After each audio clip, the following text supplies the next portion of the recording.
Hi, Marty here and welcome back to LB Music. In this video I want to show you another mix breakdown, this time with one of my older songs.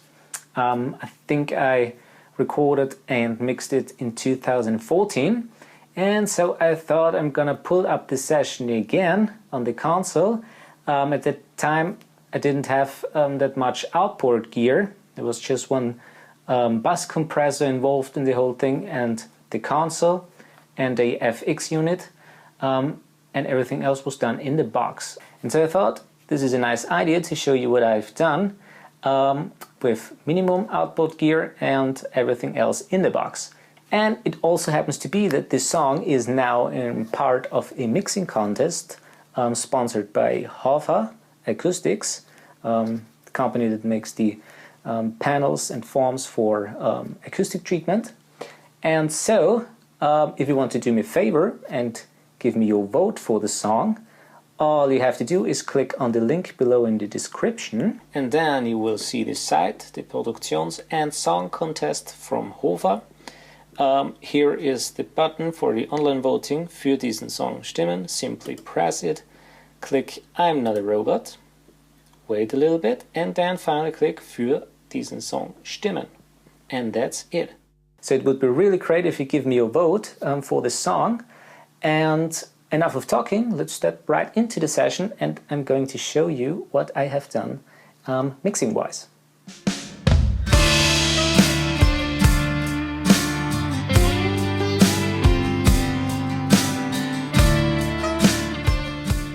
Alright, as I mentioned before, I used very minimum outboard equipment when I mixed that song. I mainly used just the console, so the summing part of it, and I didn't use the EQ. I used just one aux track for a dedicated reverb unit with a very warm reverb, and just a bus compressor, a Leesy's 3632, where the transient was just slightly depth, maybe around a ratio of 2 to 1, and a fairly low gain reduction, around 3, maximum 4, but I believe it's around 3. And let's step right in here. I'm gonna play a little bit of the song. Start here in the verse so you can hear the whole thing a little bit.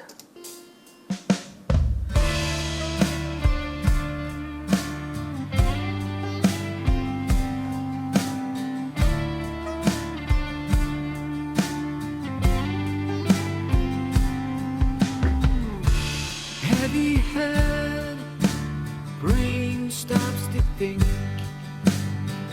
Walls smooth around, bodies begin to sink.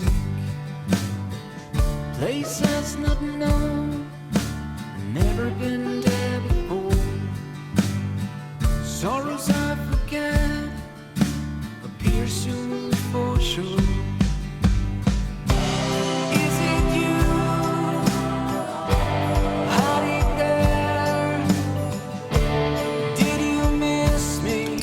Alright, okay, so let's start right at the top here with the drums. I have a drum bus here. At the time when I mixed that song, I did it partly on a laptop and partly on my computer here, and I had a premix going, so I mixed the Logic drummer where I created the whole drum kit, and I mixed it down to one drum bus to a stereo track. But anyways, I can show you what I did plug-in wise to the single plug-ins here, where I have, for example, here the overheads with just a shelf EQ, so a slight bump of the high frequency. Then we have the kick in and kick out. On the kick in I have a send to a distortion, to a aux track, where I added a little bit of distortion, and I rolled off a little bit of the low end, and here I have just a little bit of a bump around 2, so a very slight bump, just to get a little bit more of the snappiness or the click in the kick. Kick out did nothing. snare top is a EQ and a compressor with a very low ratio. Rolled off a little bit of the high end, boosted a little bit of the body of the snare and also of the lower frequencies. Snare bottom again, like the kick, a little bit of overdrive, and on the hi-hat nothing. The toms, I had all the toms a shelf where I rolled off all the high frequencies, and that's about it. Room A. So I did here actually nothing, then just set the faders and the panning a little bit, and that's it. And then I ended up here with the stereo track, which is the drum bus. And here, so let's solo just the drums. I have 3 plugins going on. So the first one is a compressor, which again just slightly pulls everything a little bit together. Here's the 3A.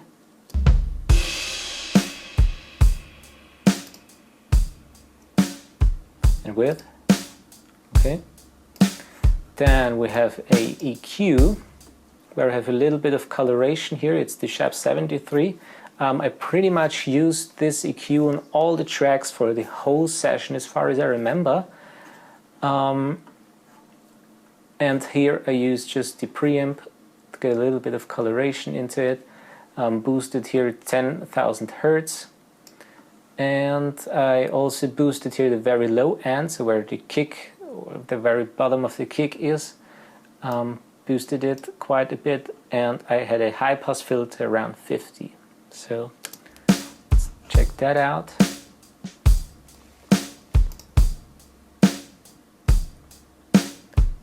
And width.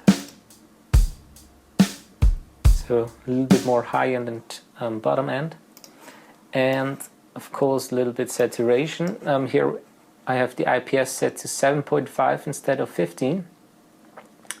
Because it really rolls off the high frequencies, which I found very pleasing here for this drum kit, and it sounded quite nicely together with all the other tracks.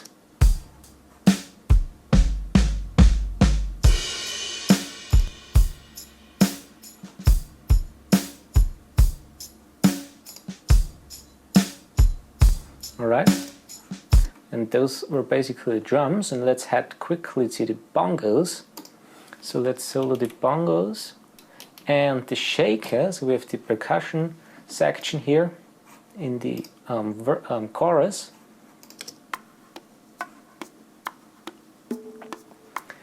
And here again the 3A, reducing the transient a little bit. And again the EQ, where I boosted the 12,000 Hertz quite a lot, and also 700 Hertz where kind of the body of the bongos is, and wanted to enhance that a little bit, and a high pass filter of 80. So that's without and with. And on the shaker just a 2A to make it a little bit more even. I tried to play the shake quite evenly, as you probably see on the waveform. So there are some transients sticking out, but the compressor takes care of that. And that was basically the whole rhythm section. And let's move on to the bass. So let's see what we have here. Let's solo the bass now.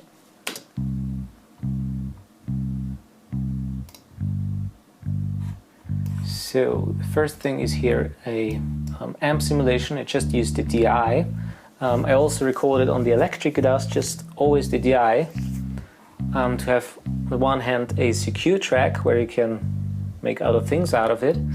And when you sneak it underneath the amp signal, it can really sound very interesting, and it really kind of makes the whole pick, you can clearly hear the pick and the strumming, and makes it a little more defined.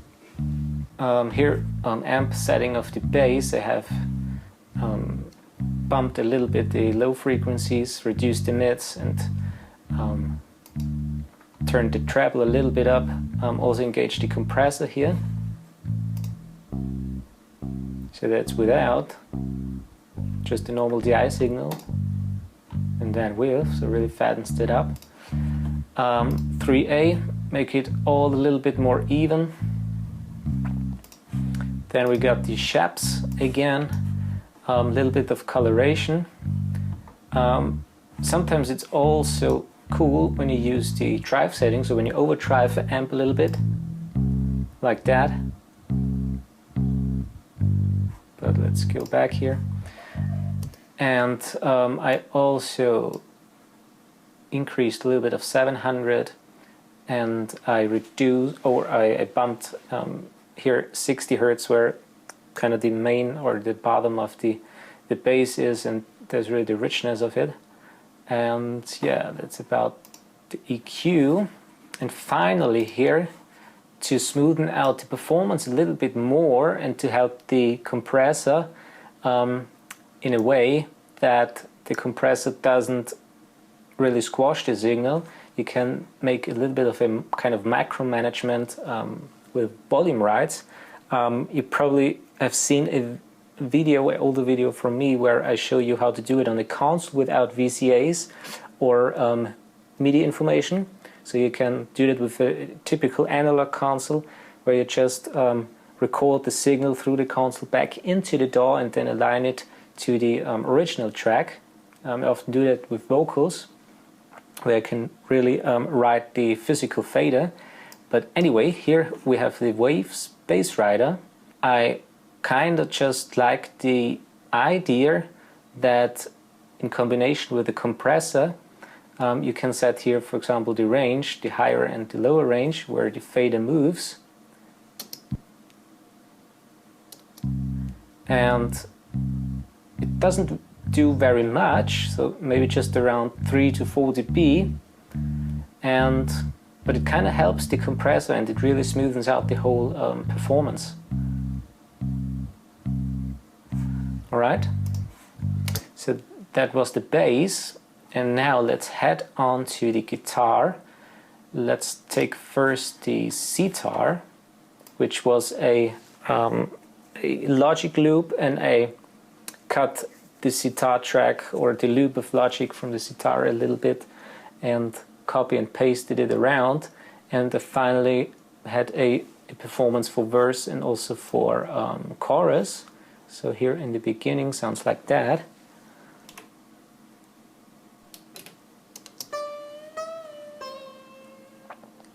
So we have compressor. It's mainly for coloration, doesn't do really anything at all. Then EQ. And here I really used the drive of the preamp. It sounded a little bit thin, especially in the chorus section here. So I have kind of overdriven the whole circuit. So that's with and without.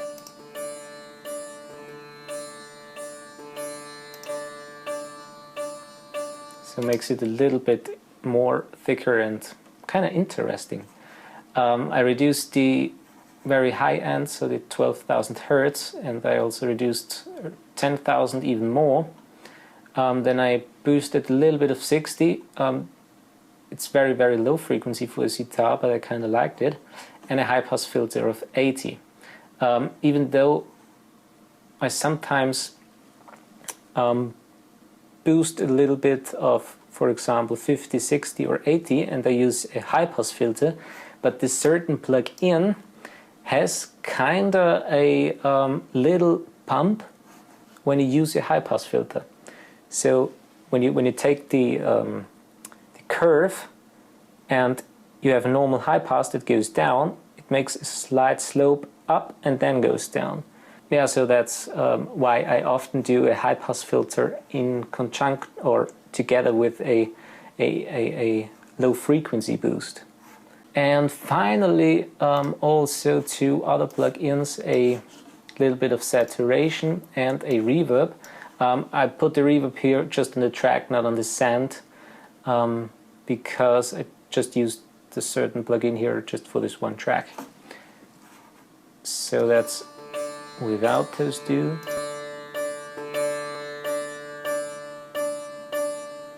And then with.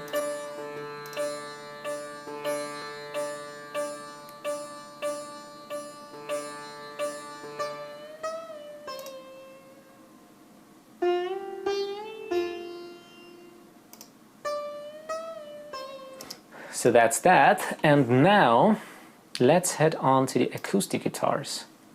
So let me solo the guitars. There are just two acoustic guitars, so left and the right, and they're kind of alternating each other. I used the same guitar for that, and also the same microphone, which I believe was an AKG C1000S. So let's listen to those.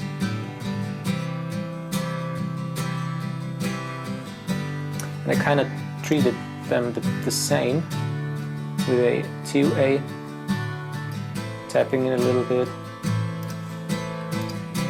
and the EQ, where I boosted just very slightly the high end. As I said beforehand, I pretty much liked the idea, and I did this also in this song. I record with many effects. I record with sometimes reverb, with delays, I record with EQ, even compression.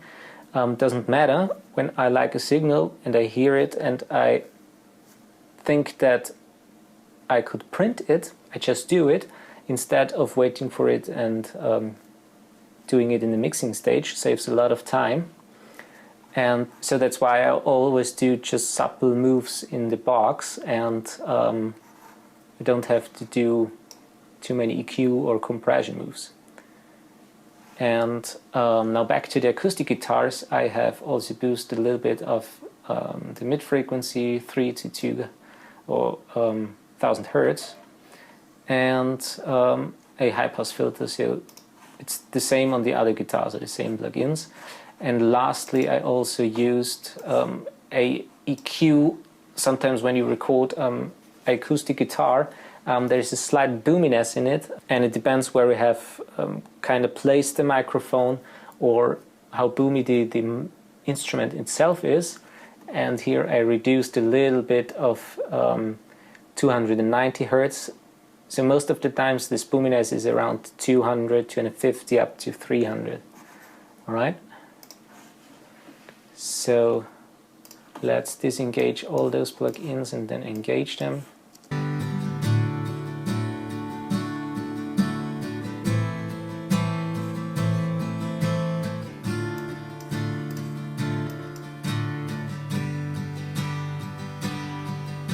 All right. Okay. And now let's go to the electric guitars. And here we have 1, 2, 3, 4, 5 different electric guitars and also a solo guitar. And as you can see, I always have printed also the DI. So this is the microphone, DI, microphone, DI of the second. Here I have a wah pedal, and it's always the same with the DI. So let's listen now just to the first ones.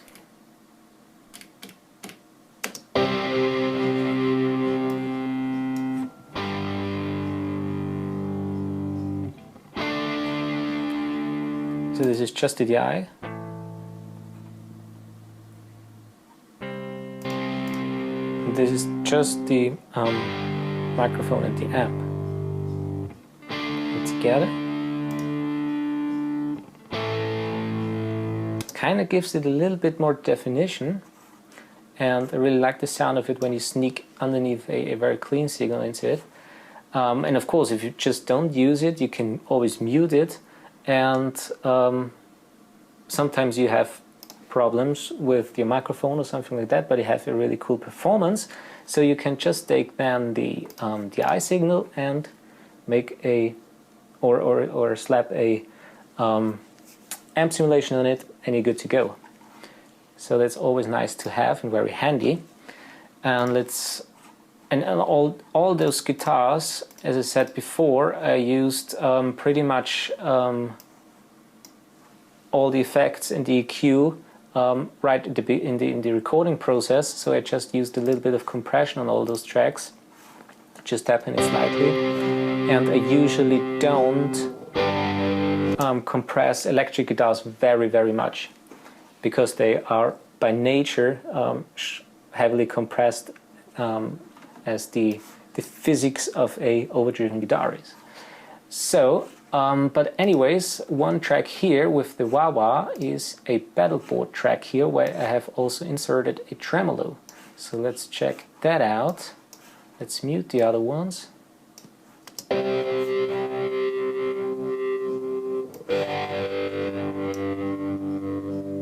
And this tremolo is also, as you can see, in sync with the song, so with the beats of the song itself. So everything has the same tempo, and it sounds a little bit better, especially sometimes also on delays when you have the correct tempo set. All right. So that's without.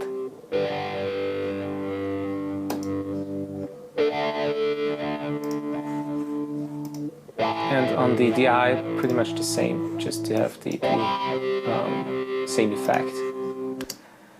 And those were those chorus guitars. Then here on the outro, or in the little part between the second verse and the first chorus, I have a guitar where it kind of alternates the sitar, so a counterpart to it, and treat it the same way as the other guitars. And then on the solo here, let's check that out for a moment.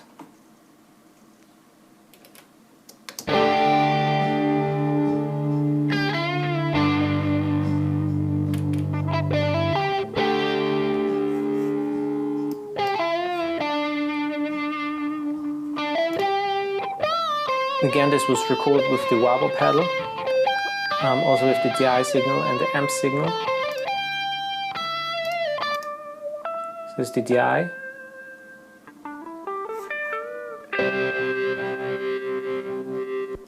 Okay. And this is just the amp.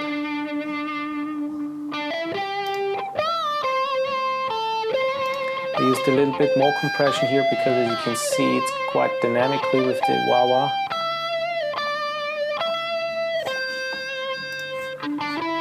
And without this clean signal, it would sound like that.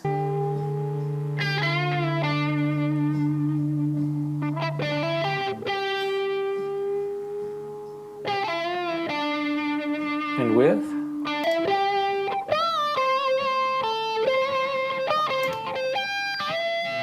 Sounds a little thinner, and it kind of makes, with the DI together, it gives a really cool sound overall, and makes it, or the guitar has a little bit more body to it, and a little bit more definition. So really like that. And now let's head over to the vocals. So with the vocals, I tried to get a interesting sound. I have a clean vocal signal here and a overdriven one, so I sent one into an amp and also made a stereo effect out of that. And I kind of wanted a vintage sounding vocal, so I had in mind that the whole song should sound a little bit more like a classic rock song, a little bit of psychedelic maybe. And so let's just solo that and listen to it. Heavy head, brain stops to think. Walls smooth around, bodies begin to sink. Places not known, That's without the other never track. been there before. Sorrows I forget, That's just the amp track. And let's dive into that and check out what we did here. So I used a de-esser on both tracks just to get rid of the S's a little bit. It's set here around 7000 Hertz. Then I used a compressor, and on the first track it really doesn't compress very much. Places not known, never been there before. So as you can see, I used it more kind of a coloration, because what I wanted to have is that the second track is really more compressed or heavily compressed, and even further with the amp that is overdriven, it really gets squashed. So I didn't want to lose that many transients of the signal. That's why I left the compressor in the first track to pretty much do nothing at all. And instead I used then at the end of the chain here the vocal rider, which I show you in a minute.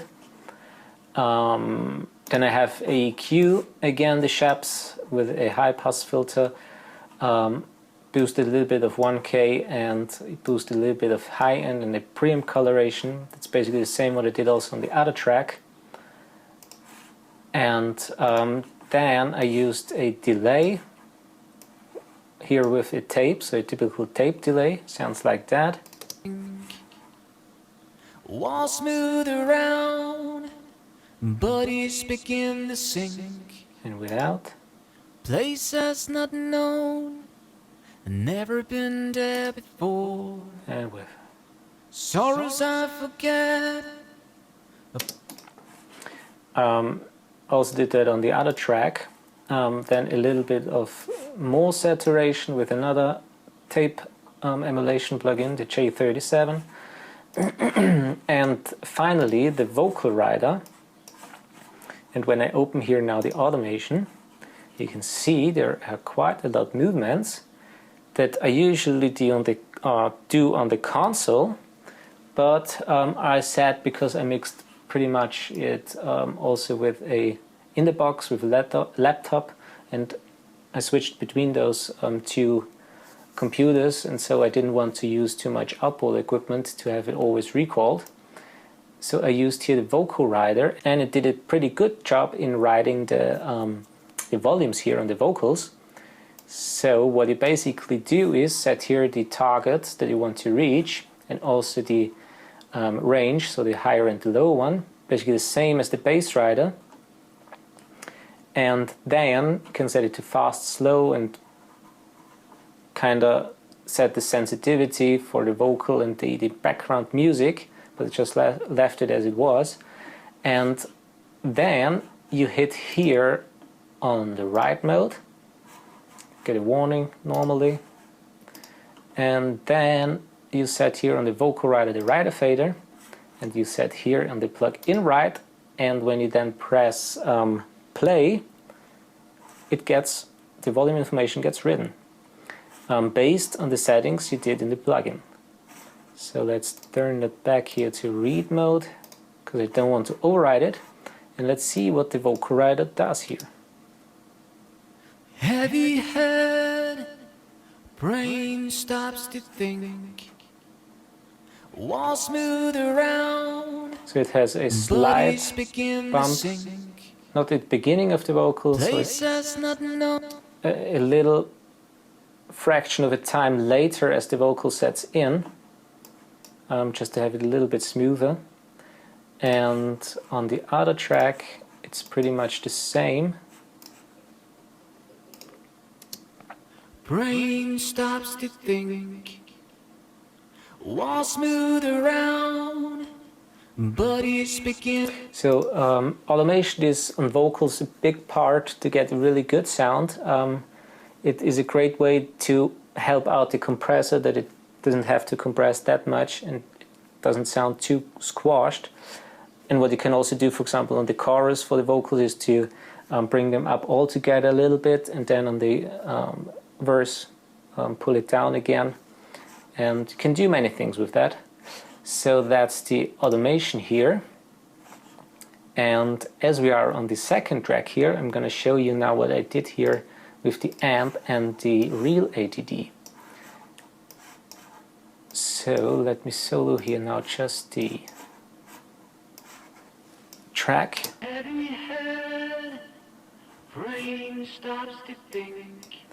So let's disengage that. So this kind of makes a fake stereo effect where I just use the preset here.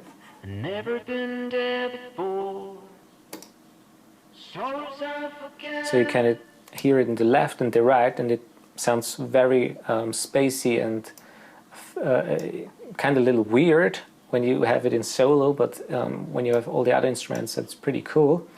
And on the amp itself, I used a ribbon mic here in front of it, turned up a little bit the gain and also all the way the master.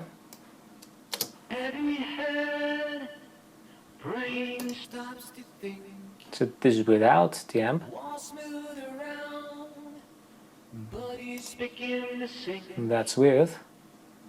And again with the other track. Never been there before. So it sounds really kind of psychedelic, but I really like the sound of that. And then I have also another track of mine where I sing pretty deep. Did you miss me? Can I have some? Pretty much the same settings here with the real ATD.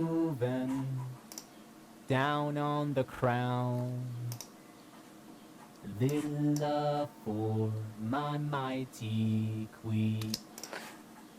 Sounds kind of a little bit robotic, but it's sneaked underneath the other tracks. So let's listen now to the main lead vocals. Is it you hiding there? Did you miss me? Can I have some more?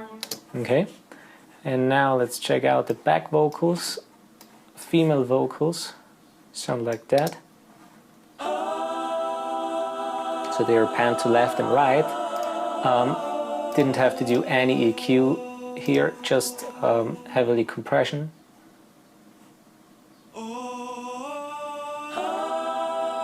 And also on the other one. So you can see it pretty slamming. And let's check it out with the other vocals together. Is it you hiding there?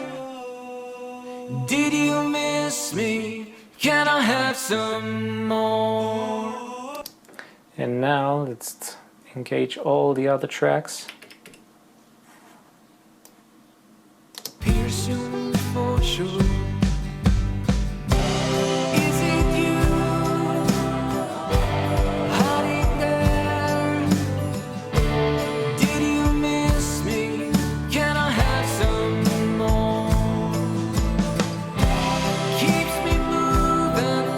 Okay, and finally here the mixdown track where I always print to.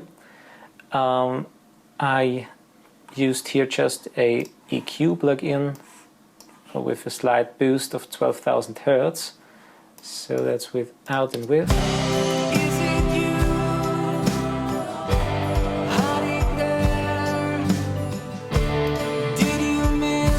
So it opens up a little bit more and it sounds quite pleasing. And when I looked into the recall sheets, I found out that this song was recorded to tape, and it was actually recorded to cassette. And in the description below I have a link where you can find the song and listen to it in the final version, so after mastering. And it kind of really fattened the whole song a little bit up. And I really like the sound of the cassette recorder actually, and that's probably why I went with that. And so sometimes it doesn't really have to be all those very high-end stuff. You can get pretty good sounds with very low or budget equipment. And oftentimes it just does the right job for a particular song. So yeah, it doesn't have to be always the very high-end equipment. Alright, so this was it. I hope you could learn a little bit. It's a fairly classic kind of rock song with a little bit of a vintage twist, if I could say that. The song was recorded just in one straight day, as far as I remember. I had great fun with it, and that's why I recorded the song. And at first what I remember is that this song was kind of more a acoustic version, and later on I decided to add more elements with like guitars and also with this sitar track. And so yeah, hope you liked it. And please subscribe. Don't forget, if you want to give me a vote, in the description below the link for the Hofer Song Contest. And see you in the next video. Thanks.